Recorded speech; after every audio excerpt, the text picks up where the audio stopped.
ஆகிட்டு வர பாக்கியலட்சுமி சீரியல்ல அமிர்தா கேரக்டர்ல முதல் நடிச்சவங்க தான் ரித்திகா. இவங்க இப்போ பிரெக்னண்டா இருக்காங்க. இந்நிலையில இவங்களுக்கு வளைகாப்பு பண்ணிருக்காங்க. அந்த போட்டோஸ் இப்போ சோஷியல் மீடியால வரலாயிட்டு வருது. அண்ட் ரித்திகா பாக்கியலட்சுமி சீரியல்ல நடித்ததன் மூலமா பிரபலமானாங்க. அண்ட் குக்கு வித் கோமாளிலையும் கலந்துக்கிட்டாங்க. அப்போ பாலா ரித்திகா ஜோடி பேசப்பட்டுச்சு. அண்ட் சீரியல்ல நடிச்சிட்டு இருக்கும் போது திடீர்னு திருமணம் செய்தாங்க. அதோட சீரியலை விட்டு தான் விலகிறதாவும் சொன்னாங்க. எதனால ரசிகர்கள் கேள்வி கேட்டு வந்த நிலையில சில மாதங்களுக்கு அப்புறமா ரித்திகா தான் கர்ப்பமா இருப்பதாகவும் தெரிவிச்சாங்க.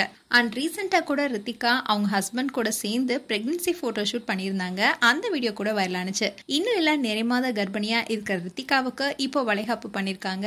இதெல்லாம் குக்கு வித் கோமாளில ரித்திகா கூட குக்கா வந்த பிரபலங்கள்னு பலரும் வந்து கலந்துக்கிட்டாங்க. இப்போ இந்த போட்டோஸ் வைரலாயிட்டு வருது.